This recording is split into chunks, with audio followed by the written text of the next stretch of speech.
Para el día de hoy tenemos una clase que nos va a hablar de introducción al diseño y selección de revestimientos. Eh, Agradecerle a Javier Tovar que hoy nos pone a disposición su tiempo, su experiencia y su conocimiento para compartir con nosotros en esta presentación. Muy buenos días, Javier. Le agradezco que nos cuente un poquito de su experiencia antes de arrancar, digamos, a dar la conferencia como tal. Vale, Wilson, muy buenos días a todos. Gracias también por estar en este espacio. Me presento, mi nombre es Javier Tovar, soy ingeniero de petróleos, soy egresado de la Universidad Surcolombiana. Eh, Tengo pues, varios años de experiencia en el área del Piedemonte Llanero y hemos venido trabajando con Wilson en diferentes proyectos bastante retadores. Hemos llegado a hacer pozos a más de 20.000 pies en una zona que es bastante compleja desde el punto de vista de ingeniería y desde el punto de vista de operaciones. Y el día de hoy les quiero mostrar un poco de lo que hemos hecho y cómo, digamos, qué consideraciones se deben tener en cuenta al momento de la selección y diseño de revestimientos. Muchas gracias por este espacio, Wilson. Básicamente, para entrar un poquito en materia, recordemos que todo este tema de selección de revestimientos es fundamental en el diseño y en la estructuración de un pozo, ¿sí? Básicamente, esta área es una de las columnas vertebrales y es la que le va a permitir a un pozo desarrollarse pues a lo largo de su vida productiva, ¿sí? Todo este tema de selección de revestimientos tenemos que verlo no solamente en el momento de la perforación y el completamiento del pozo, sino que tenemos que verlo como la vida del pozo y cuáles van a ser los objetivos de ese pozo. Si va a ser un pozo productor, un pozo inyector, si va a ser un pozo fracturable, ¿sí? Si va a tener algún sistema de levantamiento artificial y también hacia cuántos años o qué vida útil se estima para este revestimiento. Es importante tener este concepto claro antes de empezar a diseñar cualquier estructura de pozo. Bueno, entrando aquí un poquito, ¿por qué es importante el análisis de cargas? Pues les decía, es algo muy importante, es fundamental en la estructuración de un pozo.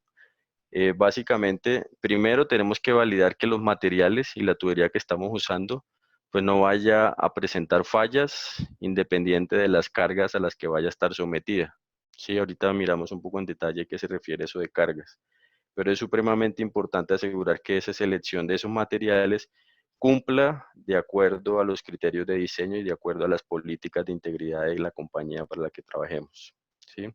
Importante también asegurar que cada vez que necesitemos ingresar a ese pozo, tengamos full acceso, ¿sí? Ya sea a través del completamiento, ya sea a través de la tubería del casing o a través de la tubería del liner. ¿Sí? Esto pues es importante tenerlo en cuenta. Recordemos que un pozo lo podemos accesar con cold tubing, lo podemos accesar con waterline, lo podemos accesar con la misma tubería de perforación y todo eso va generando un desgaste y va cambiando las condiciones dinámicas del pozo. Entonces todo esto hay que asegurar de que cada vez que se necesita hacer una intervención podamos accesarlo sin problema. Otra consideración importante, pues cuando se necesitan hacer intervenciones mayores, como cambiar un completamiento o cambiar un liner o hacer una reparación o hacer una operación de side track o hacer una operación de true tubing, por ejemplo, necesitamos asegurar que la tubería que tenemos ahí la podamos recuperar o el acceso que necesitemos hacer lo podamos hacer de manera segura. Entonces, eso también es otro criterio importante del por qué es importante entender el análisis de cargas. Y por último, debemos asegurar que podamos intervenir ese pozo cuantas veces sea necesario, de acuerdo a las consideraciones de diseño que tenga en su momento de planeación. Otro criterio y que hace parte del costo-beneficio es, en general, los costos de los tubulares y los componentes que usamos para completar un pozo y para ponerlo pues en producción, se estima más o menos entre un 20 y 30% del costo total del proyecto, ¿sí? Entonces estamos hablando de una suma supremamente interesante en el costo total del proyecto, y por eso hay que sacar todo el tiempo posible para poder hacer la mejor selección de esos revestimientos pues, de los otros componentes de la estructura del pozo. Otra consideración, recordemos, ustedes saben, los pozos o el diseño lo hacemos desde los target o los objetivos, o sea, desde el punto de vista del yacimiento, y vamos estructurando el pozo del fondo hacia superficie, ¿sí? En un primer diseño preliminar, básicamente ese diseño está en función, digamos, de un modelo de estabilidad que nos permite tener un modelo de presión de poro, una presión de fractura, una curva de lodos, ¿sí? Dependiendo la geología y la prognosis que tengamos para cada pozo. Con esa primera información hacemos un primer bosquejo de lo que significa un diseño. Un pozo puede llegar a tener 2, 3, en algunos tenemos hasta 8 fases. Cuando me refiero a fases, quiero decir la cantidad de revestimientos que puede llegar a tener. Dependiendo de la complejidad del pozo, pues, y la profundidad, ese número de cantidad de revestimientos pues se va cambiando. ¿Sí? Entonces, Javier, señor. creo que es importante comentarle acá a la audiencia que a nivel mundial el estándar habitual es empezar a diseñar el pozo, logrando que su última fase sea perforada en un tamaño de 8,5 pulgadas. Y ese es Sí, básicamente porque pues, queremos que el revestimiento que corramos ahí, que puede ser un liner, un casing, sea de ujú. 7 pulgadas y de esta forma permita el ingreso de las herramientas que necesitamos en las siguientes etapas. Es como el estándar mundial. Sí, señor, correcto. Si digamos, podamos llegar al yacimiento en un tamaño mínimo de 8,5, pues sería la condición ideal, y es lo que se procura en los diseños, como lo dice Wilson, para poder tener full acceso y para tener un diámetro, digamos, que donde yo tenga un portafolio de herramientas amplio para poder ir a intervenir el pozo hacia futuro, ¿sí? Entonces es supremamente importante. Otro concepto que se maneja mucho en la industria, en los diseños, es que en lo posible se procura que los pozos sean diseños monobor. ¿Qué quiere decir el concepto monobor? Que yo tenga un pozo con el mismo tamaño, con el mismo ID de la tubería, desde el yacimiento hasta superficie, ¿sí? No siempre es posible, pero digamos que es una premisa de diseño en la medida que sea posible poder diseñar un pozo que desde el fondo hacia superficie, en lo posible no tenga cambios bruscos de ID, ¿sí? Es importante ese concepto también. Bueno, aquí esto como vamos a entrar un poquito a explicar un poco qué significan los diferentes tipos de tubería que usamos, ¿sí? Entonces, ustedes escuchan muchas veces casing, liner, tubing o completamiento. Entonces, pero ¿qué significan o cuáles diferencias hay entre ellos?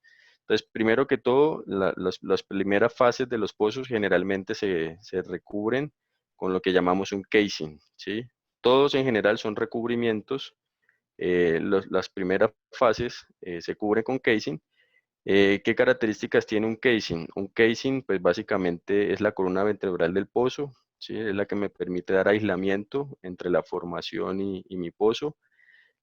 Todos los casing van cementados, ¿sí?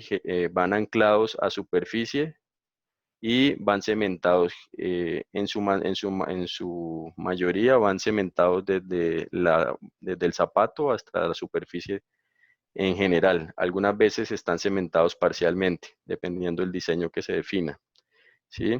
El casing tiene otra particularidad, y es que es una tubería la cual a través de ella no se produce, ¿sí? Es una tubería que no tiene características para, digamos, exponerse a fluidos de producción del pozo, ¿sí? Y otra característica del casing es que en el casing es donde se soportan los equipos de control de pozo, ¿sí? Básicamente las BOPs cuando se está perforando, y también el cabezal cuando ya digamos está en la fase para producción. Luego dependiendo del diseño, luego de correr casings hasta cierta profundidad, dependiendo cómo esté establecido el criterio, hay otro tipo de tubería que conocemos como liner, ¿sí? El liner es una tubería que no tiene anclaje a superficie. Es decir, es una tubería que se ancla a un casing preexistente, ¿sí? Ese anclaje se hace desde un casing anterior y, digamos, se cementa igual que un casing, ¿sí? También pueden estar cementados totalmente o parcialmente, dependiendo de las formaciones y el diseño que se haya establecido. Y algunos liner tienen características metalúrgicas que permiten que a través de ellos también se produzca, ¿sí? En general los liners, en la medida de lo posible, no son para producir, pero algunos diseños permiten usar un liner como un mecanismo de producción también. Luego de correr liners, al final, cuando ya vamos a entrar en la etapa de completamiento del pozo previo a la producción, instalamos lo que llamamos la tubería de tubing, ¿sí? El tubing es el hilo conductor entre mi último liner o el liner de producción y la superficie, ¿sí? Es una de las tuberías más importantes de todo el diseño del pozo y de las más costosas. ¿Por qué? Porque a través de ese tubing es que yo voy a poner en contacto los fluidos del yacimiento con la superficie, ¿sí? Es la sección más larga de tubería del pozo en general. Los tubing tienen la particularidad de que no son cementados, ellos están anclados, generalmente permiten cierto movimiento por efectos de presión y temperatura y utilizan aleaciones especiales principalmente para prevenir temas de corrosión, ¿sí? Entonces, digamos que estos tres tipos de tuberías son los que estructuramos en un pozo. Recordemos, casing, que es la primera fase, luego usamos liners para, digamos, zonas intermedias y finalmente corremos el tubing, que es, digamos, el hilo conductor para conectar ya el yacimiento con la superficie. Javier, creo que podemos comentarles acá un poquito cuál es la justificación de usar un liner y no un casing, ¿no? Un poquito del tema económico y otras consideraciones. No sé si nos cuenta un poquito de eso. Sí, señor. Bueno, básicamente el liner es una solución más económica, ¿sí? Principalmente. Los liner pues son secciones más cortas que un casing, ¿sí? Eh, permiten anclarse a un casing anterior, ¿sí? Tienen características o tienen aparte, o sea, a diferencia de un casing, un liner necesita un equipo, un liner, perdón, un hanger o algún sistema de anclaje, que es otro mecanismo bastante, digamos, robusto e interesante. El liner, digamos, funciona de alguna manera, pues principalmente su beneficio principal es porque es más económico, ¿sí? Si estamos hablando de un pozo de 15.000, 18.000 pies, cuando ya estamos en una fase profunda, si no ocurriéramos un liner que puede tener 4.000 o 3.500 pies de longitud, tendríamos que correr un casing de 12.000, 13.000 pies hasta superficie, ¿sí? Lo cual haría pues inviable un proyecto, por lo que significa económicamente invertir tanta longitud de tubería. Básicamente es eso. Estructuralmente, un casing y un liner se comportan muy parecidos, ¿sí? O sea, las características de la tubería en grados y en metalurgia son muy parecidos. La única diferencia es cuando yo quiero usar un liner para producir, ya es un liner que tiene una metalurgia adicional para evitar temas de corrosión. Es como lo principal, Wilson. No sé si quiere complementarlo con algo más. No, creo que es claro el tema. No sé si de pronto, Javier, un datico como para que tengan la idea, ¿no? O sea, correr una tubería, no sé el tamaño que usted quiera, pero por ejemplo de 10.000 piezas de superficie, ¿cuánto podría costar únicamente comprar el acero, comprar los tubos? O un ejemplo que pueda compartirnos ahí para que se puedan hacer una idea de las magnitudes de costos que se manejan. Bueno, entonces mire, por ejemplo, un casing a 12.000 pies, que digamos una de las referencias que tengo, es uno de los más profundos de 11 3/4, puede llegar a costar en el mercado $800.000, ¿sí? Un casing convencional P110, sin ninguna metalurgia especial. Si yo llegara a usar un liner para cubrir toda una sección, pues ese costo se me reduce cerca de 300 a $320.000 en promedio, ¿sí? Entonces es una diferencia enorme en el costo de más del 60% del valor total de la tubería, en términos económicos, pues hablando. Y también hay unos costos invisibles, no invisibles, sino que también son importantes y son temas operativos. Correr un casing desde superficie a cierta profundidad toma mucho más tiempo, operativamente hablando, es más riesgoso porque son más, perdón, son más conexiones que hay que hacer y el tiempo de taladro es mucho más grande, ¿sí? En cambio, cuando se corre un liner es una sección más corta, necesito menos tiempo operativo, son menos conexiones, expongo menos al personal que está en la mesa trabajando también. Entonces, es una operación más ágil, correr un liner que un casing, en general, pues. Eso es como lo principal. ¿Sí? ¿Me escuchan ahí? Eh, Sí, señor. bueno. Ok, bueno, entonces ya aquí entrando un poquito más en materia, les mostraba el diseño anterior, que es un diseño preliminar, pero dentro de ese diseño, ya entrando en más detalles, tenemos que tener en cuenta otras condiciones. Les decía que partimos de la base de una curva de presión de poro, que estoy señalando aquí en la imagen de la izquierda, y una curva de presión de fractura, ¿sí? Que esto va a depender pues, de las condiciones de litología perforar y del modelo de estabilidad que tengamos para ese pozo, ¿sí? Una vez tenemos eso, tenemos que también definir una curva de lodos, ¿sí? Que va a estar dentro del margen entre la presión de poro y la presión de fractura. Adicionalmente, esa curva de lodos tenemos que tener un margen para permitir los viajes. Esos márgenes seguros que llamamos son para evitar temas de influjos del pozo o que yo pueda llegar a fracturar la formación cuando esté viajando. ¿Sí? Es importante tener esos márgenes. En general, como regla del dedo gordo, se manejan márgenes entre 0.3 a 0.5 libras por galón. ¿Sí? Es importante tener en cuenta esto. Otra consideración, en las curvas de diseño de gradiente de fractura, esta que ustedes ven acá, hay una punteada que está más a la izquierda, que es básicamente una curva de presión de fractura con un margen, ¿sí? Básicamente también para no ir a fracturar esa formación, ¿sí? Durante los procesos de cementación.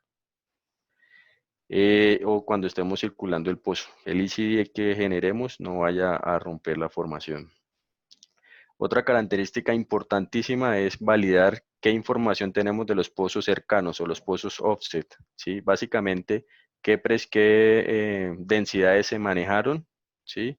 Qué leak-off test se hicieron de los pozos offset y si alguno de esos pozos tienen influjos o kits, hay que incluirlos dentro del análisis del diseño, ¿sí? Es importante para validar que esa curva de lodos que estamos utilizando o que pensamos usar cumpla todas esas necesidades, ¿sí?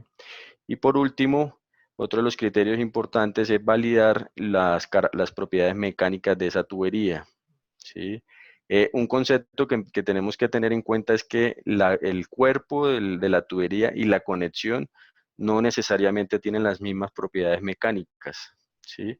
Cuando hablamos de propiedades mecánicas tenemos que tener en cuenta esto, la presión de colapso que tenga ese revestimiento, la presión de estallido que tenga, o los límites que tenga. Hay que tener en cuenta la capacidad de tensión de la tubería y la capacidad de compresión. ¿Sí? Son cuatro criterios supremamente importantes y que son básicos para definir si un material me sirve o no. Como les decía, un cuerpo puede ser más resistente que la conexión o pueden llegar a ser iguales. ¿Sí? Aquí voy a saltar un momento y les voy a mostrar un ejemplo de una tubería del mismo tamaño que a pesar de que mecánicamente se parecen, no son iguales. Entonces, perdón, les muestro acá.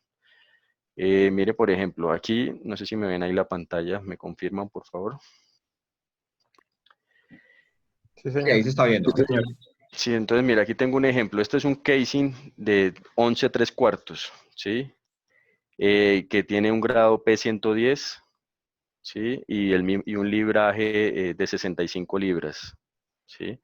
Si uno lo ve de primerazo, pues, si lo compara con otro, con esos mismos criterios, con el libraje, el grado y el tamaño, podría hablar de que son iguales, pero miren, aquí les tengo dos que se parecen. Lo único que cambia es la conexión. Entonces aquí tengo una conexión Hydril 513, que es una conexión premium patentada por Tenaris.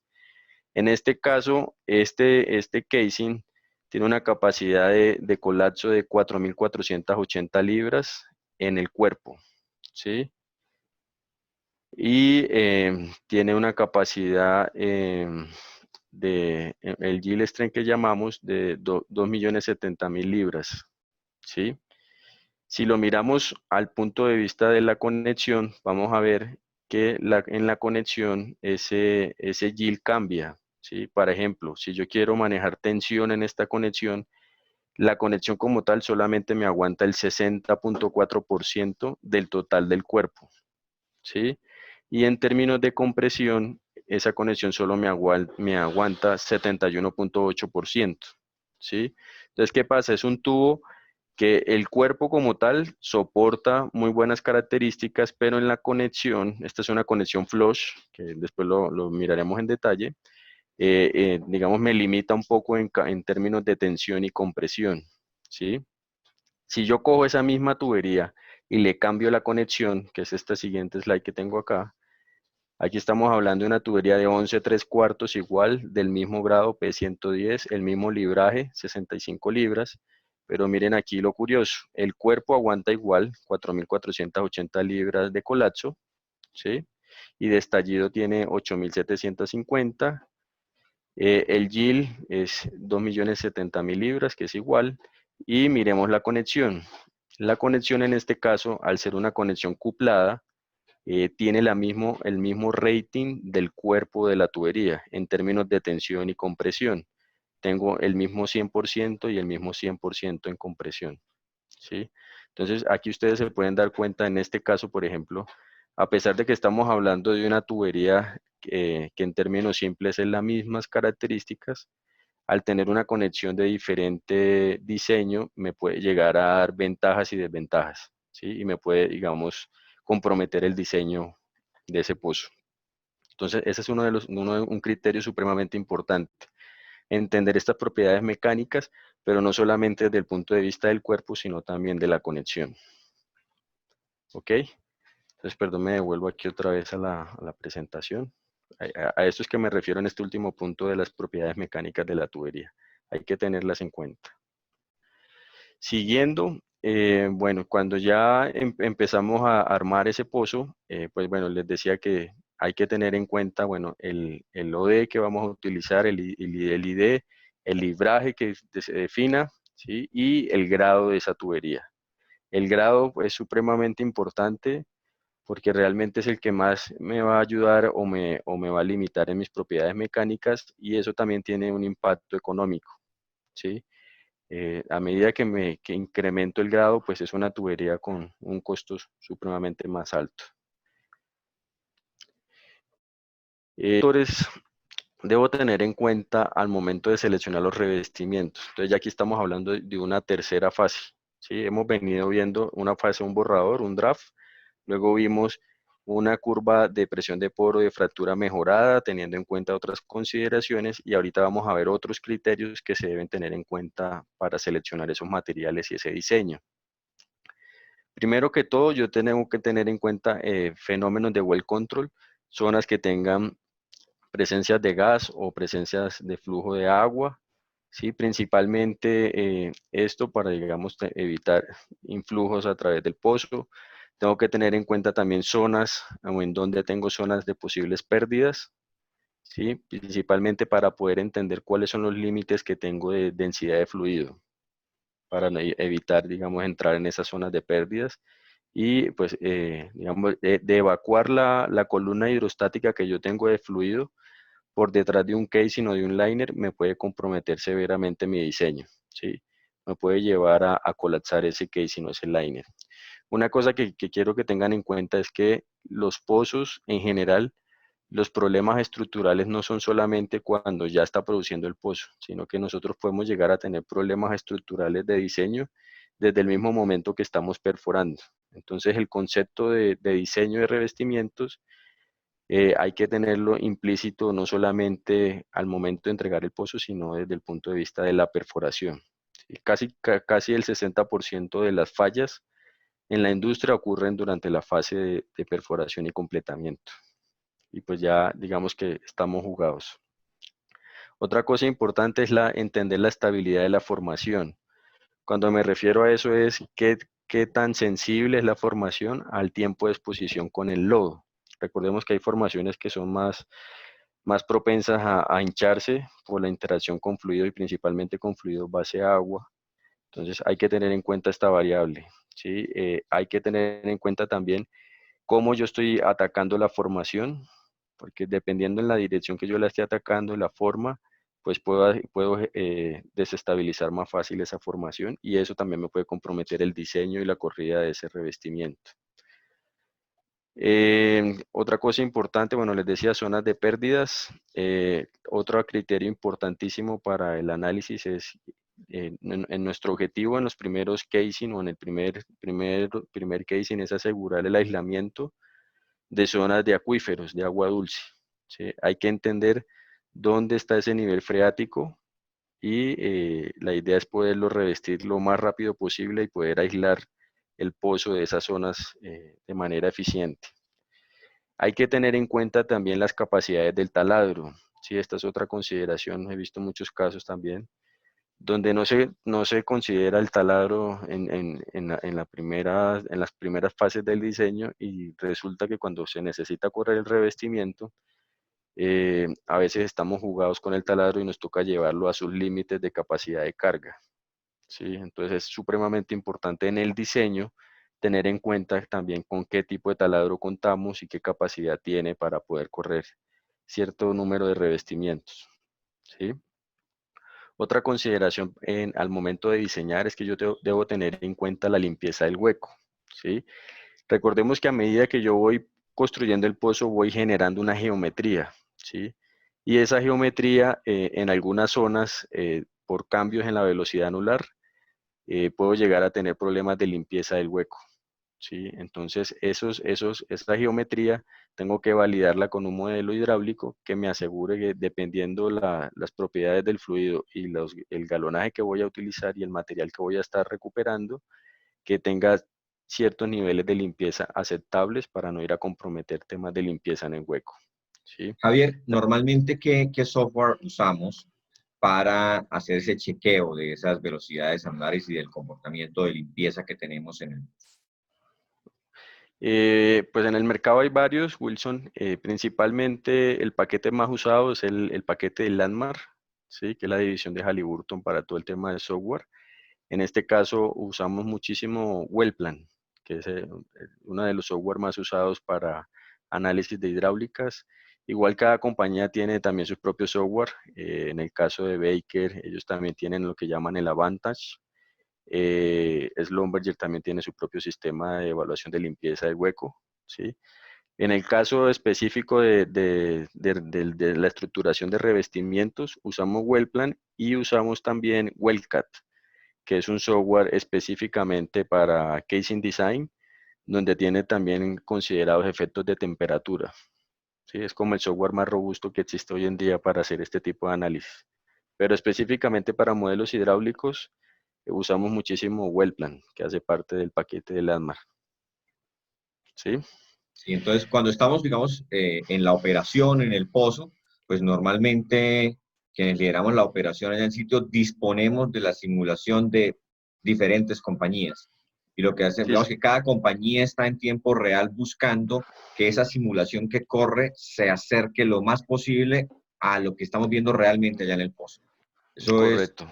la animación es una actividad viva que hay que ir alimentando permanentemente para que se acerque lo más posible a lo que realmente sucede en el pozo. Es correcto, sí. Y al igual que las simulaciones, el diseño del pozo también se tiene que estar actualizando todo el tiempo. O sea, no es solamente estructurarlo en el papel y ejecutarlo, porque generalmente cuando uno lo estructura, hay que tener en cuenta también que en la vida real hay cosas que van cambiando ligeramente, ¿sí?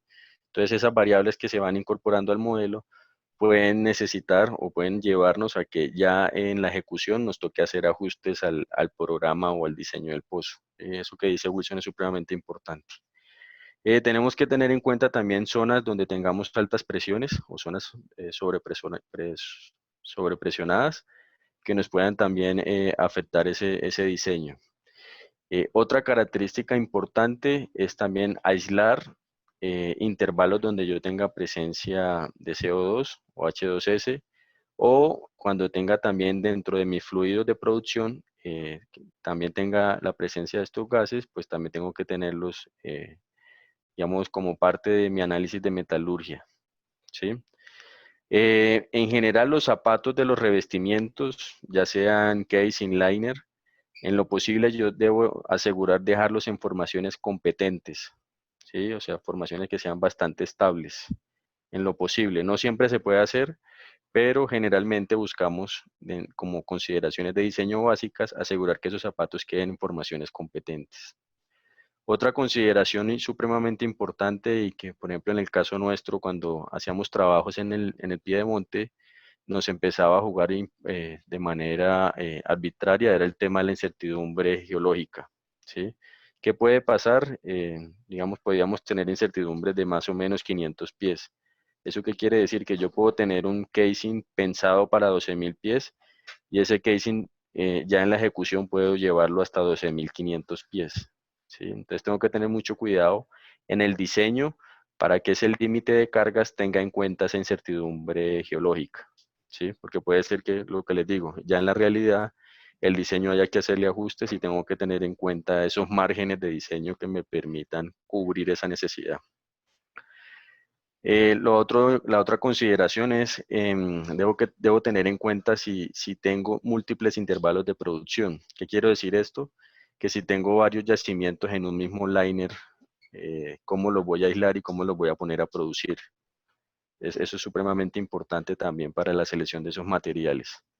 Debo también tener en cuenta si tengo riesgo de pegas diferenciales, que en general, pues casi todos los pozos de ese riesgo está vigente y esto me puede afectar tanto en la corrida del revestimiento como al momento de la instalación. Entonces, debo tener en cuenta esas posibles pegas diferenciales. Y debo tener también en cuenta las presiones de surgencia que genero cuando se corren los revestimientos, ¿sí? Esas presiones de surgencia me pueden llegar a generar fracturas en la formación e inducir pérdidas, generando pues un problema operativo bastante delicado y comprometiendo la corrida del revestimiento. Y otra variable importante son qué características tengo o qué necesidades tengo de pruebas de registros, ¿sí? Dependiendo de las formaciones que se vayan a registrar, esto también influye en el diseño en los puntos de casing y también los diseños de completamiento, ¿sí? No es lo mismo diseñar un pozo para completarlo fracturable o no, ¿sí? Eso cambia muchísimo las consideraciones de diseño. ¿Qué otras características debo tener en cuenta en el modelamiento? Ya esto es una cuarta fase y es el tema de los perfiles de temperatura del pozo, ¿sí? La temperatura es una variable supremamente importante. Les decía que en el caso de los modelos de simulación WellCat, que es el software más completo que tenemos, nos permite hacer ese modelamiento teniendo en cuenta efectos de temperatura, ¿sí? Esta es una de las críticas grandes que tienen a veces los diseños, que muchas veces los software o el diseñador no tiene en cuenta los efectos de temperatura y realmente es una variable que puede comprometer significativamente el diseño. Entonces, siempre asegurémonos de validar los perfiles de temperatura que tenga un pozo para hacer el análisis de cargas tanto del tubing como del case o el liner, ¿sí? Otra cosa importante es, les decía que los liners, por ejemplo, utilizamos hangers para poderlos anclar, ¿sí? O usamos empaques también para completar el pozo. En este caso hay que tener en cuenta también las cargas a las que están siendo sometidas esos hangers o esos empaques, porque también puedo dañarlos, ¿sí? No es lo mismo las fuerzas que se generan cuando el pozo se está calentando, cuando el pozo se está enfriando, y puedo llegar a comprometer estos mecanismos también. Entonces debo analizarlos uno a uno. La otra cosa importante es validar que todo mi casing, mi tubing y mi liner, pues aquí la palabra es encajar, pero realmente es que lo pueda correr y lo pueda conectar de la manera adecuada. Así que las conexiones que usted que esté usando sean las más o sean acordes al diseño, ¿sí? Es supremamente importante. Y es importante también analizar que el casing pueda soportar las presiones que va a estar sometidas el tubing. Recordemos que el tubing es la tubería donde vamos a producir, ¿sí? Y si ese tubing falla, la tubería que va a ver esa carga va a ser el casing. Entonces debemos validar que ese casing, bajo ciertos parámetros, sea capaz de soportar las cargas del tubing. No siempre se puede cumplir esto, pero en lo posible es bueno tener en cuenta qué limitaciones va a tener ese pozo para que en caso de que Dios no lo quiera vaya a haber una falla en el tubing, saber hasta dónde puede soportar ese casing, ¿sí? Y otro parámetro importante es lo que llamamos el análisis APB o Annulus Pressure Build-Up, que es para entender donde hay volúmenes atrapados que están siendo afectados por efectos de presión y temperatura, cómo varía esa presión atrapada. Ahorita vamos a ver una imagen donde se ve un poquito más en detalle esto. Entonces, bueno, pero en todo, las cargas en general, un tubo está sometido, digamos, a 3 tipos de cargas principalmente. A cargas axiales, ¿sí? A cargas de estallido o de colapso, que les mostraba hace un momento para el caso de un casing de 11/3 qué valores puede llegar a tener. Y tenemos también el efecto de cargas combinadas, que es la mezcla de cargas axiales y cargas también de estallido y colapso, ¿sí? Es supremamente importante siempre analizar estos 3 tipos de carga para cualquier tubular, ¿sí? Cuando hablamos de cargas axiales, digamos que hay varias subcategorías que me influyen para generar una carga axial. La primera es el peso de la tubería, ¿sí? La siguiente son las fuerzas de pistón que se generan. Cuando me refiero a fuerzas de pistón, recordemos que geométricamente la tubería va cambiando de tamaños y de espesores y de IDs y ODs, y esos cambios en áreas me generan, digamos, unas diferencias de fuerzas, ¿sí? Entonces, a eso es que se refiere este término de fuerzas de pistón. Hay que tener en cuenta esos cambios de geometría porque esos cambios de geometría me generan fuerzas a favor o en contra que me pueden llegar a desplazar la tubería. Debo tener en cuenta también efectos de temperatura. Les decía, es una de las condiciones más importantes en el diseño. Debo tener en cuenta también efectos de ballooning. El ballooning, entiéndalo como un efecto no sé si la palabra sea correcta, de que la tubería se hincha o se sopla, ¿sí? Principalmente por cambios bruscos de temperatura, ¿sí? Debemos tener en cuenta también efectos de bending o de pandeo, ¿sí?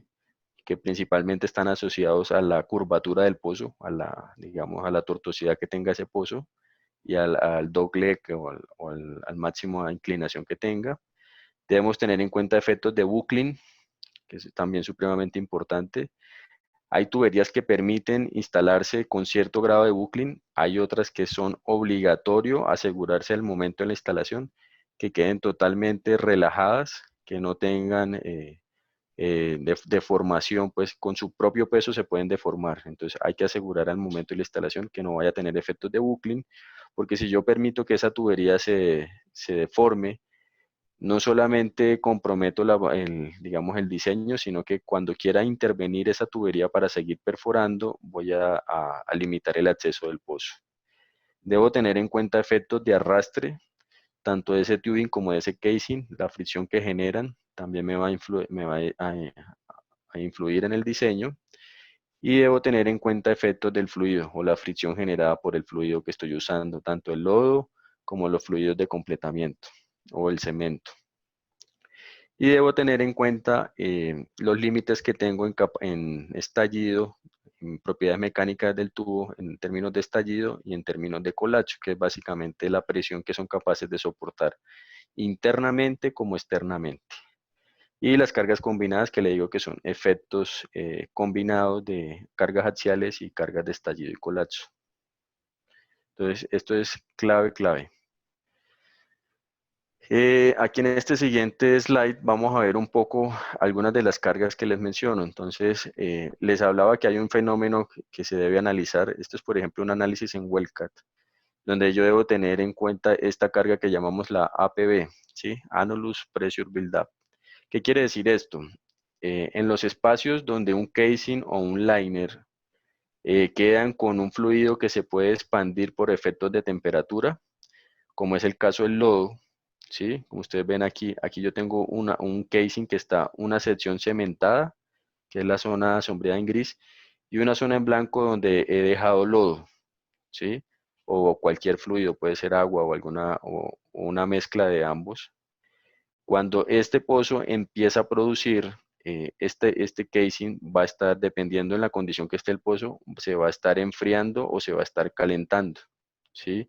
Entonces, este fluido que está aquí atrapado va a estar incrementando presión o relajando la presión, dependiendo de la situación. Entonces, ese fenómeno me puede comprometer la presión que va a soportar ese revestimiento, ¿sí? Lo puede llegar o a colapsar o a estallar, dependiendo de la situación que esté analizando. Entonces, es una consideración importante, ¿sí? Debo tener en cuenta, bueno, el movimiento de la tubería y de los empaques, que les decía hace un momento, o hangers, ¿sí? Y pues efectos termales de la temperatura. Es como lo principal en un diseño preliminar de WellCat. Bueno, todo esto que les he venido hablando, básicamente lo que se pretende es que yo al final, después de hacer un análisis de cargas, yo pueda estar dentro de una zona segura de diseño, ¿sí? A su margen derecha encuentran lo que llamamos un gráfico de von Mises, que básicamente es un análisis estructural para todas las cargas que defina el diseñador, digamos cómo estoy en términos de colapso, en términos de estallido, en términos de compresión o en términos de tensión, que son básicamente cargas axiales. En este gráfico, digamos que hay varias consideraciones. Yo tengo un margen, lo que ustedes ven en azul es la gráfica que define el API para los diseños, digamos, estas gráficas están establecidas para las configuraciones de tubería que se definan. Y tengo una zona sombreada en verde, y ustedes la ven que es un poco más conservadora que un gráfico API. Vamos, en un diseño a través de WellCat, yo debo asegurar que todas mis cargas estén por dentro de esta zona verde, ¿sí? Si yo tengo alguna carga por fuera de esta zona, lo que quiere decir es que yo tengo esa carga como tal, dependiendo de donde caiga el punto que esté analizando, ese tubular puede tener fallas por estallido o por colapso, o por fuerzas traccionales como compresión o tensión. En el análisis de cargas es importante el entendimiento que tenga la persona o los diseñadores del área que están analizando y de los pozos offset. ¿Por qué? Porque el análisis de cargas va muy en función de la cantidad de cargas que define el diseñador, ¿sí? Entonces, por ejemplo, una de las cargas que más se analizan cuando estamos hablando en fenómenos de perforación son efectos de, por ejemplo, cuando yo corro un casing, ¿sí? Y le quiero hacer una prueba positiva o una prueba negativa a ese casing o a ese liner, lo voy a someter a una presión, ¿sí? Y eso lo hago previo posterior a la cementación. Entonces, por ejemplo, esa es una carga supremamente importante que tengo que validar, que cuando yo pruebe ese casing o ese liner, sea capaz de soportar no solamente los fluidos que tiene por detrás y los fluidos que tiene internamente, sino también la presión que yo le voy a aplicar desde superficie, ¿sí? Esa es, por ejemplo, una carga supremamente importante. Otras cargas que se analizan son leak of test o FIT, Formation Integrity Test, que también son importantes, ¿sí? Tenemos que entender qué pasa cuando yo ese casing o ese liner lo voy a desplazar, voy a hacer cambios de lodo. En ese momento hay cambios diferenciales en el pozo de presión y si no tengo ese análisis, puedo llegar a colapsar la tubería, ¿sí? Entonces, esa es otra carga que tenemos que por lo menos analizar. Tengo que analizar también la tubería, cómo se comporta cuando yo estoy perforando. Si recordemos que a medida que nosotros perforamos, la densidad del fluido generalmente va incrementando, ¿sí? Entonces yo tengo que validar que esa presión equivalente que me genera, o ese diferencial que me genera el fluido que es con el que estoy perforando y el fluido que tengo por detrás del revestimiento, ese diferencial no me vaya a colapsar esa tubería o a estallar. Tengo que tener en cuenta también qué pasa si llego a tener pérdidas de fluido hacia la formación, hasta dónde puedo permitir evacuar el pozo, ¿sí? Generalmente los diseños no están planteados para permitir evacuación total de un revestimiento, porque puedo llegar a colapsarlo. Y en caso de tener eventos de well control, debo también asegurar que ese revestimiento soporte un influjo, dependiendo de las consideraciones. Y desde el punto de vista de producción, tengo que validar qué pasa, por ejemplo, si tengo una fuga de tubería cerca a la superficie, ¿sí? Ahí también voy a tener unos cambios importantes de presión y que me pueden llegar a comprometer el diseño. Tengo que tener en cuenta qué pasa con la tubería cuando está produciendo efectos de enfriamiento y calentamiento del pozo. También tengo que considerar qué pasa con una tubería que yo necesito fracturar. No todos los diseños permiten fractura, ¿sí? Para yo poder fracturar un pozo, generalmente utilizo materiales que son de mayor grado y de mayor libraje, ¿sí? Entonces son materiales mucho más costosos, con mayores detalles desde el punto de vista metalúrgico, que me permiten hacer o soportar cargas altísimas de presión. O si voy a hacer una estimulación también, tengo que validar que esa tubería que tengo instalada o que voy a instalar soporte las estimulaciones que tengan programadas en la vida del pozo.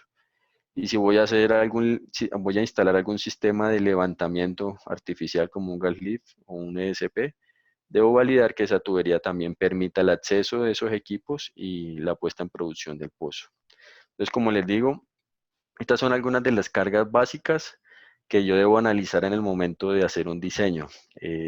Entre mayor detalle haya en este momento, en esa definición de cargas, digamos que le voy a dar un mayor aseguramiento a mi diseño, ¿sí? Por eso es importante, antes de diseñar el pozo, conocer las condiciones mecánicas y geológicas de la zona donde voy a perforar para entender a qué me puedo llegar a ver o me puedo llegar a enfrentar durante la vida del pozo. Otro concepto supremamente importante en el diseño es lo que llamamos los factores de diseño, ¿sí? ¿Qué es eso? Los factores de diseño son los que nos permiten asegurar que cuando yo esté o defina mis parámetros estructurales, asegurar de que no vaya a tener una falla prematura de la tubería, ¿sí? O inadvertida. Generalmente en la industria tenemos unos rangos. Esto es muy a criterio de cada compañía de perforación. Entonces, por ejemplo, para el caso de cargas de estallido, yo puedo tener factores de diseño que pueden estar entre 1.1 a 1.25, ¿sí? Dependiendo de la compañía para la que ustedes trabajen, esto lo establece cada compañía, y esto significa, entre más conservador yo sea, por ejemplo, si yo voy aquí con un diseño de 1.25, significa que es una tubería que tiene que soportar mayores cargas de presión y de estallido y de colapso. Y eso significa usar materiales un poco más costosos, con mejores metalurgias, y también pues seguramente van a ser pozos que van a tener están proyectados para tener varios años de vida útil, ¿sí? Esto es importante que cuando ustedes en cualquier área donde trabajen validen cuáles son estos factores de diseño que tienen establecidos en sus compañías. Entonces, por ejemplo, para colapsos puede estar entre 1 a 1.1. Generalmente se trabaja sobre 1, ¿sí? Para diseños de tensión podemos estar entre 1.3 y 1.33. Para compresión podemos estar igual entre 1.3 y 1.33. Y para cargas triaxiales podemos estar entre 1.15 y 1.25, ¿sí? Hablando del cuerpo de la tubería. Y también es importante tener en cuenta estos límites para las conexiones. En las conexiones hablamos en general entre 1 a 1.15 para cualquiera de estos criterios. Pero como les digo, esto es a discreción de cada compañía operadora, ¿sí? Entre más hagamos un análisis juicioso de los análisis de pozos offset y el análisis de cargas que definamos, pues con esto le vamos a dar mayor robustez a nuestros diseños, ¿sí? Esta es una ciencia que no es exacta. Necesitamos siempre, entre mayor información tengamos, pues le vamos a dar una mayor aproximación, ¿sí? Esto es básicamente un modelamiento para prevenir eventos o fallas catastróficas, ¿sí? Y siempre cuando se hace un modelo, generalmente intervienen varias personas. Interviene la compañía que suministra la tubería, interviene la compañía operadora que conoce el área, y, digamos, se hace un análisis en detalle con todas las herramientas que yo voy a estar accesando a ese pozo. Y obviamente también es una sincronía con el equipo de yacimientos, de reservorios, porque vamos a depender mucho de ellos, cómo vean ese pozo en su vida productiva. ¿Sí? Como les decía, los diseños no se deben ver solamente al momento de perforar y completar, sino a largo plazo, porque muchas veces se hacen pozos muy buenos que tienen unas características muy limitadas de diseño y cuando los quieren cambiar o los quieren intervenir para mejorar sus condiciones de productividad, ya no tienen ni siquiera acceso. ¿Sí? Entonces se pierde todo el esfuerzo que se hizo en la construcción del pozo. Entonces es supremamente importante asegurar esto, que durante la validación del diseño haya un trabajo entre diferentes disciplinas, no solamente de perforación, sino de yacimientos y un análisis de metales. Es básicamente esto, lo que les tenía para mostrar el día de hoy. Es un análisis preliminar de las cosas que hay que tener en un diseño básico para empezar a evaluar.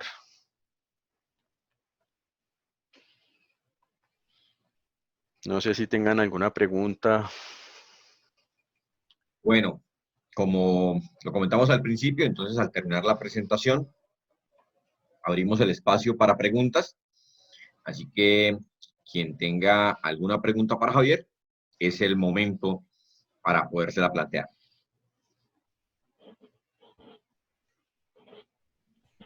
Sí, buenas tardes. Yo tengo una pregunta. Buenos Pues, días. Sí. buenos días. ¿Existe alguna, digamos, diferencia en tuberías y cómo se trabaja cuando son pozos, o sea, offshore y onshore, digamos, para el revestimiento? ¿Hay cómo sería o no varía? Sí, sí, no, sí hay diferencias, principalmente, bueno, o sea, digamos, hablando desde el punto de vista de subsuelo, las tuberías son, o los diseños tienen las mismas consideraciones. ¿Qué pasa en una operación offshore? Hay que tener en cuenta el diseño del riser, ¿sí? Para el diseño del riser ahí hay otras consideraciones digamos, dependiendo la columna de agua y la temperatura y esos cambios que hay desde el fondo marino a la plataforma, ¿sí? Ahí tengo otros fenómenos como el tema de hidratos, por esos cambios bruscos de temperatura, ¿sí? Entonces, digamos que si hay diferencias o sea, digamos, para hacer un pozo offshore, tengo que tener en cuenta otras variables diferentes desde el punto de vista del diseño del racer, que no es una condición que necesito en un pozo onshore, ¿sí? ¿Sí claro con la respuesta? Sí, señor, muchas gracias. Ok, vale. Sí, buenos días. A veces ve uno en corridas de casing que tienen diferentes grados. En los que, siendo el mismo casing, tiene diferentes grados. Sí, señor. Entonces, ¿a qué se debe eso? Bueno, eso tiene varias razones. Le podría responder que la principal de hacer esas cosas es una estrategia de reducción de costos. ¿Qué es lo que pasa? Cuando se hace un análisis de cargas, ¿sí? Usar, por ejemplo, un grado L80 y un grado P110, económicamente una tubería de las mismas características, pero donde solo cambio el grado, económicamente hablando es bastante la diferencia, ¿sí? Entonces, ¿qué pasa? Yo puedo diseñar de tal manera que corro en una sección del pozo un material P110 que es más robusto y en la parte más somera, por ejemplo, uso un material L80, permitiendo que cuando tenga sus diferenciales de presión, digamos, tenga espacio para que no se vaya a colapsar o a estallar ese casing o ese liner, ¿sí? Esa es la razón principal. A veces también se hace mucho por disponibilidad del inventario, ¿sí? Recordemos que las compañías operadoras generalmente compran un paquete de inventario para varios pozos, ¿sí? Y digamos que a medida que se van ejecutando, digamos, el inventario a veces no está tan disponible como uno quisiera. Eso es una de las limitaciones también en el diseño. Yo tengo que ver qué materiales tengo en mi inventario. Entonces, muchas veces hacen estos MIDs o estos híbridos donde permito que el diseño sea un poco flexible y le bajo costos al proyecto, ¿sí? Pero hay que tener cuidado cuando hago eso. Javier, ahora que hablamos del tema del inventario, eh, Bueno, ¿cómo es el proceso? A veces la compañía, digamos, tiene tubería disponible, pero a veces hay que salir a comprarla. ¿Dónde Sí, compramos señor. esa tubería? ¿De qué países traemos tubería? Ok, bueno, bueno, hay varias consideraciones. Digamos, la compra de tubería es un mercado donde yo no tengo el material disponible tan a la mano, ¿sí? Generalmente los procesos de compra y fabricación se pueden tomar 6 meses, un año entre el proceso de la orden de pedido hasta el momento que la compañía proveedora de esa tubería la facilita en Colombia, ¿sí? En nuestro mercado colombiano hay varios proveedores. El más fuerte, pensaría yo, y más conocido es Tenaris, hablando de compañías pues supremamente establecidas. Tenemos también Sumitomo, que es una compañía japonesa, ¿sí? Tenemos Kawasaki, que también fabrica tubería. Tenemos ¿cómo se llama? LJ, se me olvidó el nombre. LJ, bueno, les quedo viendo el nombre completo. Entonces, digamos, referencias aquí en Colombia claves, tenemos Tenaris y tenemos Sumitomo. ¿Qué pasa con estos materiales? Estos materiales no son fabricados aquí en Colombia. Aquí la única empresa que tiene una planta es Tenaris ¿cómo se llama? En Cartagena, que se llama Turbocaribe, si no estoy mal, pero ellos solamente maquinan ciertos tipos de casing, digamos que son relativamente sencillos y en ciertos tamaños, pero casi el total de la tubería para la industria petrolera es importada. Países, ¿qué pasa muchas veces? Esa tubería la fabrican en ciertos países y conexión, dependiendo si es una conexión premium, la maquinan o la fabrican en otro país. Entonces, en el caso, por ejemplo, de Sumitomo, ellos pueden tener la tubería en, ¿en qué? En Egipto, por ejemplo, pero la fabricación de la conexión la hacen directamente en Japón. Y luego de maquinarle las conexiones que sí lo traen a Colombia. ¿Sí? Entonces, por eso los procesos de compra de tubería no son procesos rápidos, son procesos que pueden tomar de 6 a 1 año, de 6 meses a 1 año. ¿Sí? Buenos días. Buenos días. Tengo una pregunta. Al principio, cuando usted mostraba el diseño del casing y mostraba que el grado de esa tubería era P110, o Ujú. sea, ¿cómo hago yo para saber si esa tubería es de baja o alta resistencia? O sea, ¿qué pruebas podría yo hacer para saber esto? A ver, el API establece, o sea, todo esto está estandarizado por API, ¿sí? Digamos que la norma exige ciertas características que el fabricante le asegura y le despide un certificado al comprador, donde valida que esa tubería aleatoriamente, o sea, lo que hacen es, cogen aleatoriamente tubos de ese lote que se compra y lo someten a pruebas y le validan a la persona que compra que esa tubería está en ese rango establecido, ¿sí? Eso es por API. Digamos que hay una prueba que es la 3CS, que es una prueba estandarizada a nivel de industria para definir esos rangos de presión de colapso y de estallido. ¿Sí? Pero digamos que eso no es arbitrario, eso es por API que las empresas deben asegurar y se lo certifican a la persona que compra. Listo. Y, por ejemplo, también cuando usted hablaba de estimulación, ¿yo podría decir que con una tubería de trabajo yo podría hacer la estimulación a un pozo? Depende. O una O sea, tubería de producción? generalmente las tuberías de producción permiten estimulaciones, ¿sí? Pero o sea, antes de yo ir a intervenir el pozo, tengo que cerciorarme de qué es lo que instalaron o qué es lo que voy a instalar para validar que cuando yo haga un modelo de estimulación no vaya a dañar esa tubería, ¿sí? O sea, eso es una de las validaciones que tengo que hacer. No todas las tuberías permiten hacer eso. O sea que solamente la tubería de trabajo sirve para hacer yo un work order o... Es que tu pregunta está un poco amplia. ¿La tubería de trabajo te refieres a la tubería con la que uso para el taladro o Sí, la sí, tubería que dejo señor. instalada? No, la tubería lo que dice al principio. O sea, una cosa es, yo me estoy refiriendo aquí en el diseño, es con respecto a la tubería que yo dejo instalada en el pozo y sobre la cual yo voy a estimular. ¿sí? O sea, la tubería, por ejemplo, que va a estar sometida o que está al frente del yacimiento, Sí, ¿sí? Y lo otro es la tubería de trabajo con la que yo bajo a intervenir el pozo, ¿sí? O sea, el drill pipe o lo ok, que sea que esté usando.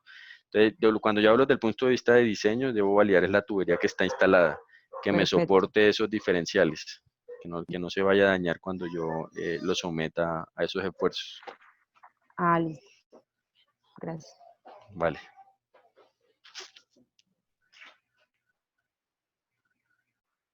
No sé qué otra pregunta por aquí creo que están escribiendo, permítame miro. Dice, a mayor temperatura se dilata la tubería. En general sí, no sé quién pregunta, pero los efectos de temperatura, como les decía, es supremamente importante, no solamente porque el material como tal se expanda, sino porque al tener cambios de temperatura, eso lo que me va a significar son cambios de presión, ¿sí? Y eso me puede llegar a deformar un tubo. Entonces tengo que tener mucho cuidado con eso, en conocer ese gradiente de temperatura y tenerlo en cuenta en el análisis. No sé si ahí le Javier, contesto su pregunta, señor. como lo comentamos en la presentación, pues normalmente se diseña para que el hueco pueda, en su última etapa de perforación, ir en un tamaño de 8,5 pulgadas. Pero a veces tenemos problemas y nos toca cambiar ese diseño y terminamos perforando, por ejemplo, en 6 pulgadas. ¿Cómo es ese tema del diseño de contingencias para los revestimientos? Ok, Wilson, bueno, muy buena pregunta. Es supremamente importante y hace parte dentro de la estructuración del pozo tener contingencias, ¿sí? Como les decía, los pozos no, cuando se construyen ya en la ejecución, no necesariamente se adaptan al diseño primario que se tiene de ese pozo, ¿sí? Entonces, ¿qué es lo que se hace?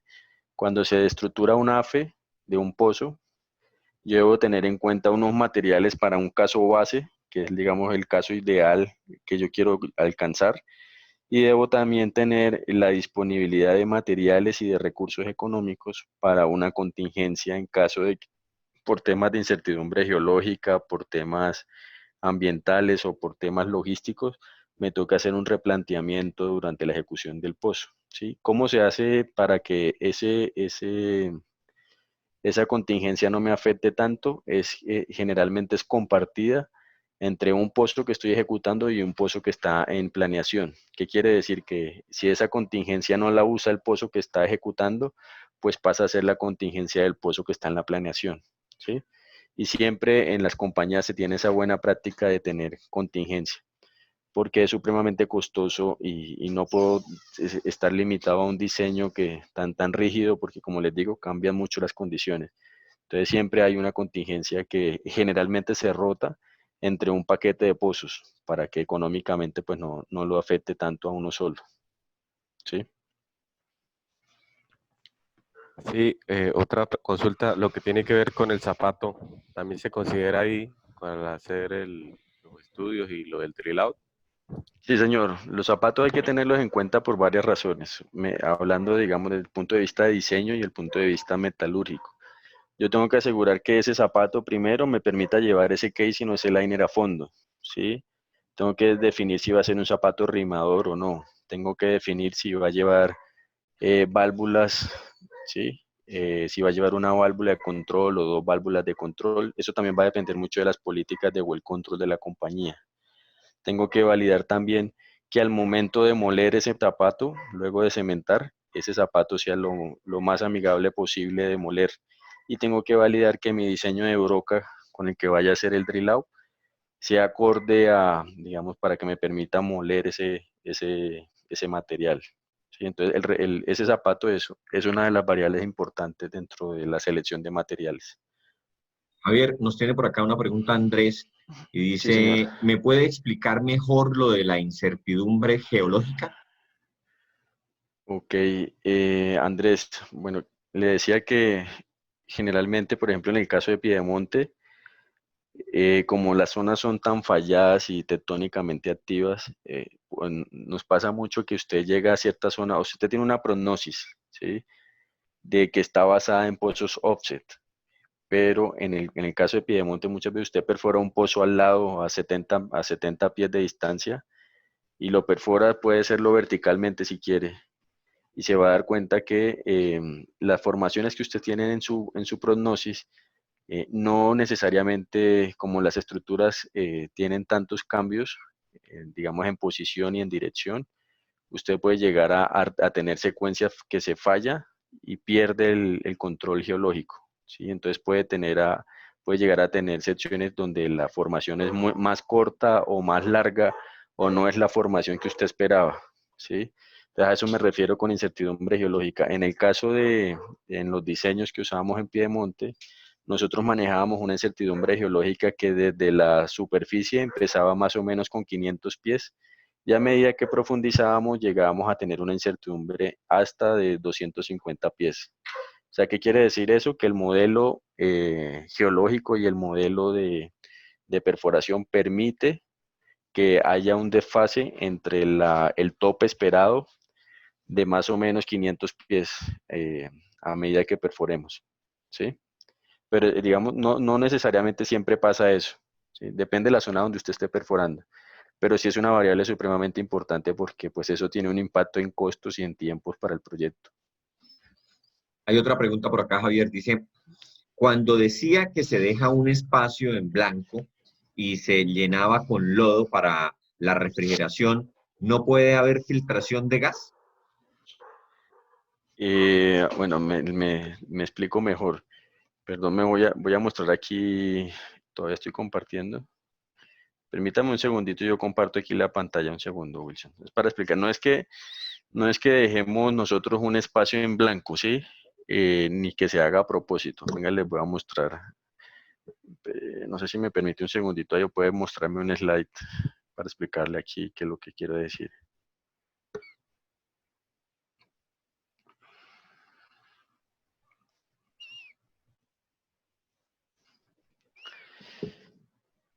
A ver, vamos a devolvernos acá. Miren, entonces aquí en este slide que estoy mostrando, ¿qué es lo que pasa? Muchas veces cuando nosotros cementamos un revestimiento, ¿sí? Por diseño, casi siempre todos los casing, en este caso, deberían estar cementados hasta superficie, ¿sí? ¿Qué pasa? A veces tenemos pérdidas de fluido durante la cementación, ¿sí? O podemos tener, por consideraciones de diseño, llevar el cemento no hasta el tope de la superficie, sino un poco más abajo.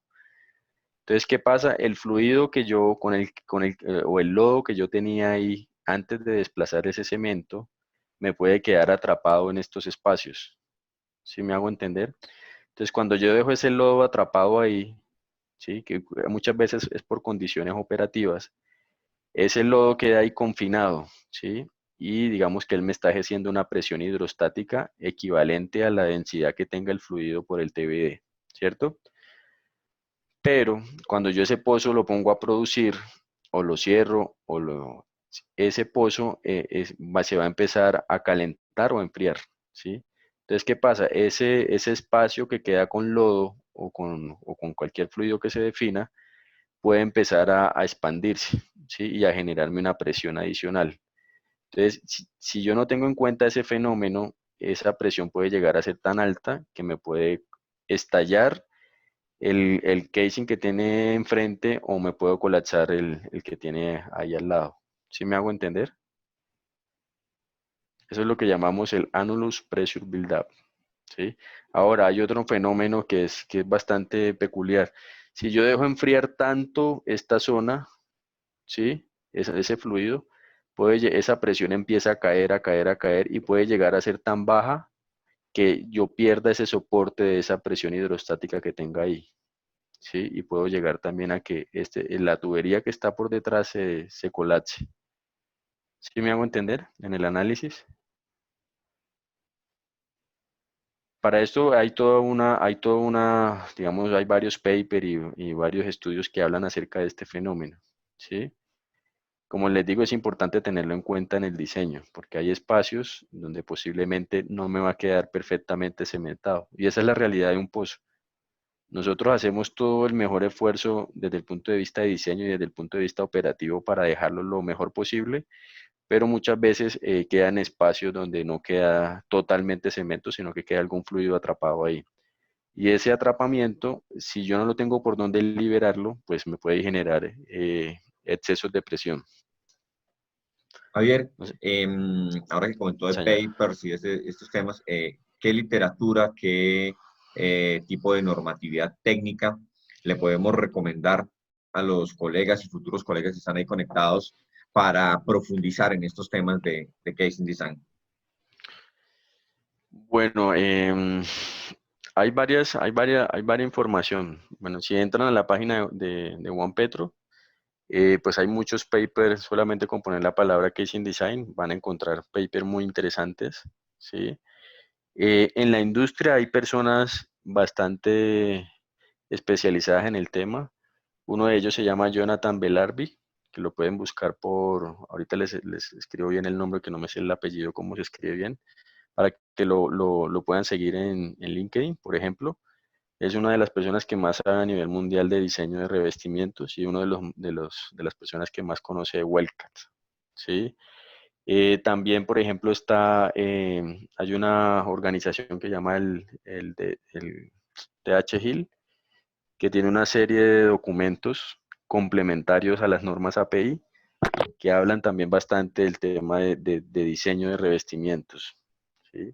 Y hay, digamos, literatura bastante buena. Yo lo que puedo hacerles es enviarle un listado de documentos API para que los tengan de fácil consulta. Sería muy práctico, Javier, ese listado de documentos API, Ujú. y los compartimos en la descripción del video que vamos a publicar en el canal. Con eso, digamos que les queda una muy buena guía de a qué documentos remitirse para profundizar en el tema. Listo, sí, señor. Sí, yo se los comparto, no hay problema. Hay otra cosa también que a quienes no hace parte del alcance de esta charla, pero es bueno que lo tengan en cuenta, es en el diseño de los revestimientos hay que tener en cuenta también los tipos de grasa o de aplicaciones que uso para hacer las conexiones, ¿sí? Esas grasas también juegan un papel importante, digamos, en asegurar la integridad del pozo. De pronto en otra charla más profunda podemos mirar a qué me refiero con eso, ¿sí? Porque no es lo mismo si son materiales acero al carbón o son materiales con metalurgias como 13% cromo o alguna aleación especial. Hay que tener cuidado con eso. Y una pregunta, alguna vez yo estuve trabajando en un pozo y estábamos haciendo un trabajo de pesca y por los esfuerzos se desconectó ese tubing. Ujú. Entonces el trabajo se alargó, que tocó sacarlo y tocó hacer una serie de trabajos adicionales que no estaban previstos. Sí, señor. Eh, pues mire, le soy muy franco, pasa mucho que cuando son pozos que tienen cierta antigüedad, los diseños muchas veces se les presta mucha atención, como les decía, al momento de la instalación, o sea, al momento de la perforación y el completamiento.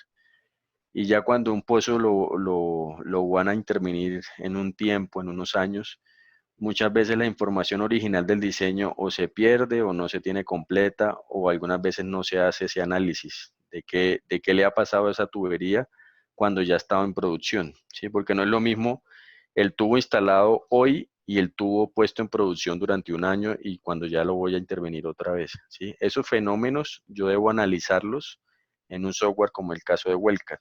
Pero ¿qué es lo que pasa en algunos casos? Que ese análisis no se hace previo a esta intervención, sino que se asume que el pozo está en las mismas condiciones de cuando se perforó y a veces la información no está completa.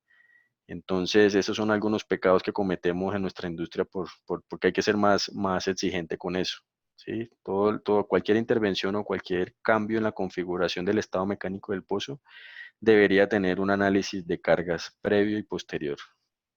Pero pasa, eso que usted menciona pasa mucho, porque no se documenta como debe ser ni se hace el análisis, ¿sí? No, porque no es solamente hacer un diseño básico y comprar materiales y ya no. Yo debo asegurar que entender esos esfuerzos a los que voy a someter el pozo durante la vida de él, ¿sí? y hay que hacerlo, sino que pues muchas veces eso se omite.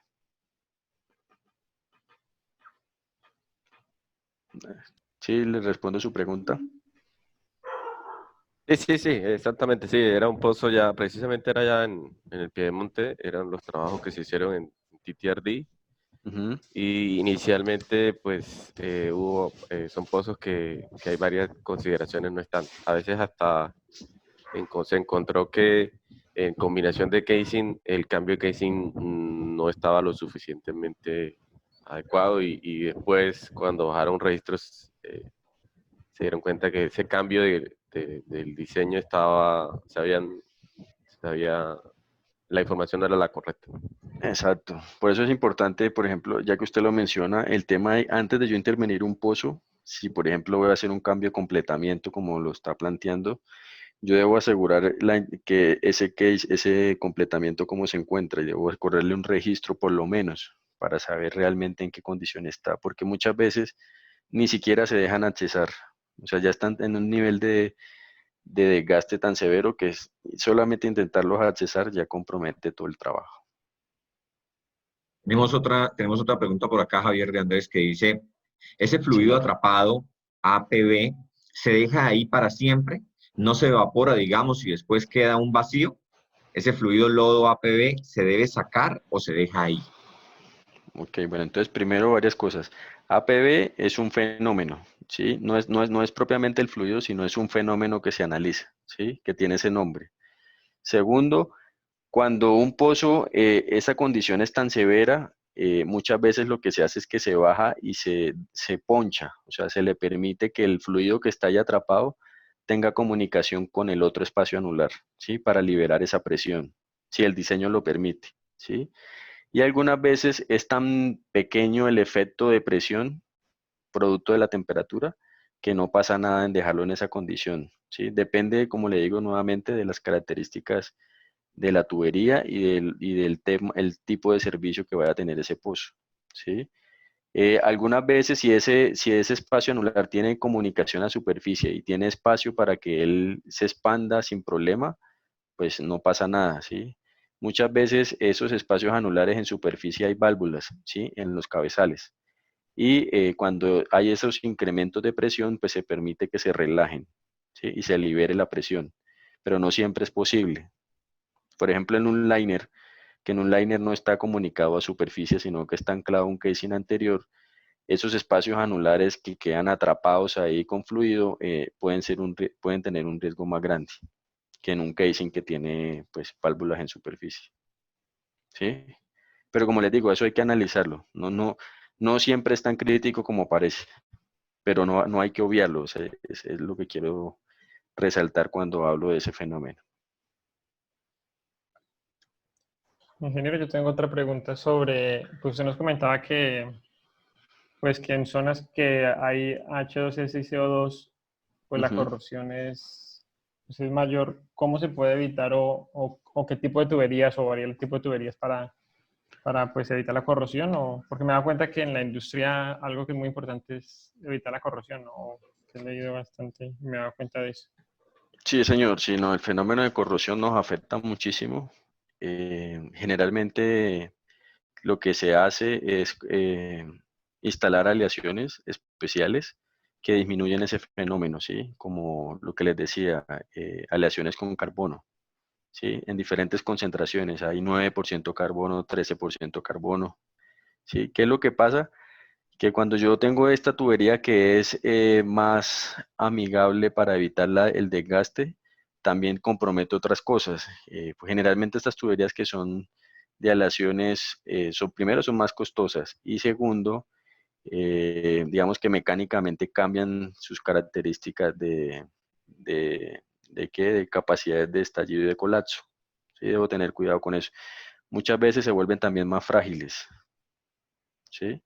Entonces es otro fenómeno que debo tener también a analizarlo. Pero eso lo podemos discutir en otro espacio ya más en detalle. Pero si es un fenómeno, o sea, el tema de corrosión, principalmente en las tuberías que van a estar sometidas a producción, es supremamente importante. ¿Qué hacen muchas veces en los diseños?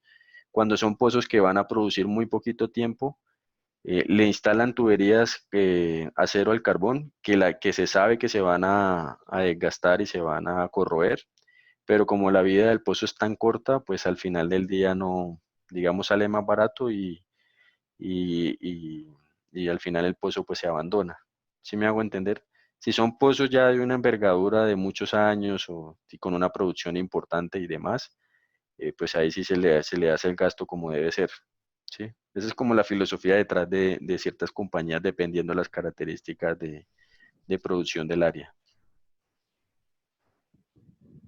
Listo, ingeniero. Muchas gracias. Y otra pregunta, pues así como más, digamos, usted nos podría, pues, o más o menos decir qué pudo haber pasado en esto que pasó en Lizama, digamos, o más o menos qué pudo haber pasado.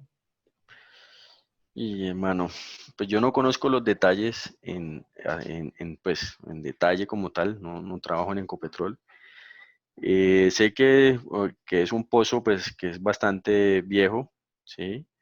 Que le estaban haciendo una intervención y la intervención se complicó. Parece que tienen unas fallas estructurales, ¿sí?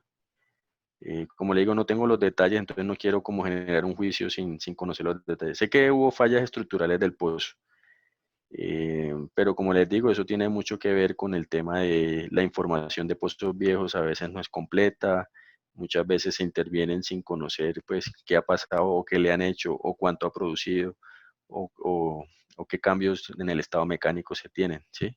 Por eso el mensaje es hacer muy rigurosos antes de ir a intervenir un pozo, porque eso es, nosotros lo decíamos en Piemonte, ese es un animal que a veces, si lo despierta, hay que saberlo despertar y hay que tener cuidado, porque lo que le digo, los diseños muchas veces hay que hacerlos con todo el juicio del caso, si no se puede llevar sorpresas.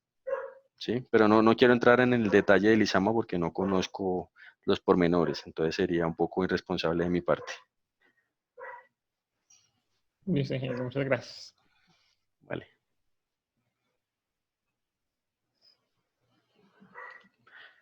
Bueno, ¿alguna otra Eh, pregunta que tengan por ahí pendiente?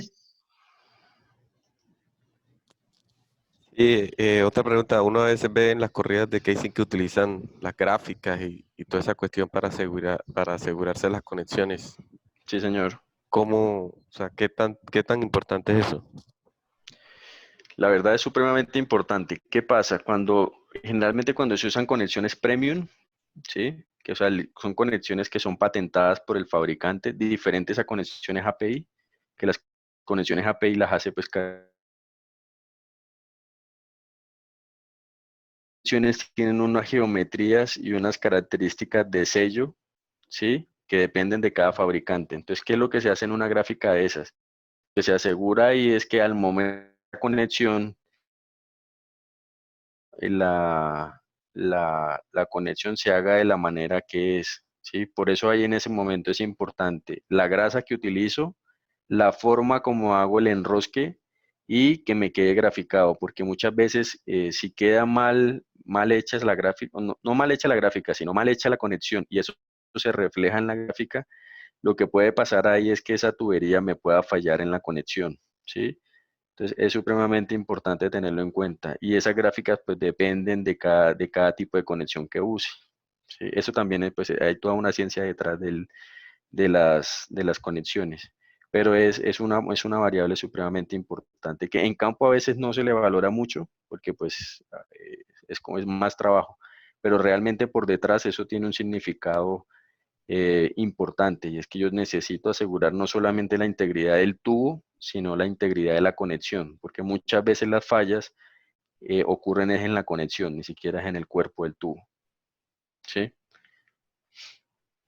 Dice, había escuchado que para casos de fracturamiento iban a cementar hasta superficie. No necesariamente para fracturarse tiene que hacer cementaciones hasta superficie, Felipe. Eso, como le digo, depende de cada diseño y generalmente no hay que cementar hasta superficie, ¿sí? Dice, cuando hay un pozo que se le daña su revestimiento ya cementado, se hace. Generalmente, realmente un casing que ya está cementado es difícil de recuperar Algunas veces lo que se hace es instalar, digamos que son parches, ¿sí? ¿Qué significa un parche? Es una tubería, por ejemplo, si es un casing de 11 3/4, en la zona donde está comprometido el desgaste de ese revestimiento, ¿sí? Para eso pues hay diferentes aplicaciones, pero sí se puede hacer, o sea, se puede reparar o reparchar, digámoslo así. Todo depende de la geometría del pozo, porque obviamente al repararlo pues va a quedar limitado el espacio que queda para después intervenir el pozo. En algunas ocasiones, pues definitivamente no es posible recuperar el pozo y hay que pasar a etapa de abandono del pozo cuando se presentan esos problemas. No sé si tengan alguna otra pregunta, muchachos. Sí, señor. Ingeniero, yo tengo una pregunta que, pues he leído el término acumulación de fatiga. Era lo mismo que usted nos hablaba de las diferentes presiones que existen en cada tipo de, o sea, de tubería, si me hago entender. Sí. ¿Es eso mismo, lo de acumulación de fatiga, o se refiere a otra cosa?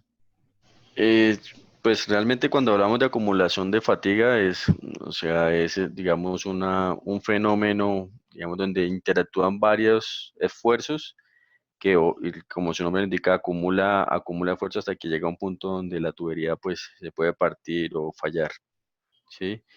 Esa acumulación de esfuerzo, pues, va a depender de todo lo que hablamos, de efectos axiales, efectos de colapso, efectos de estallido y efectos triaxiales. Depende de lo que esté analizando, pero digamos la acumulación de esos esfuerzos pueden generar una falla. ¿Qué es lo que se busca cuando se hace un análisis de revestimientos? Es evitar entrar en esas zonas de críticas de pérdida de integridad. Listo, ingeniero, gracias. Vale, sí, señor.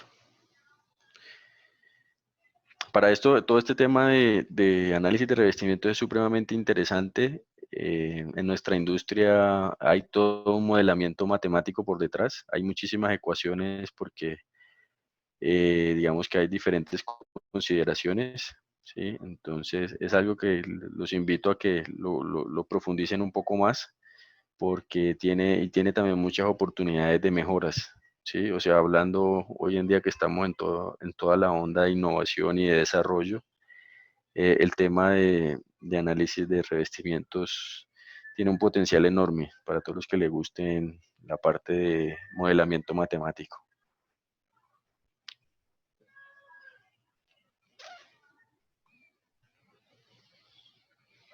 Aquí por acá me escribe Andrés.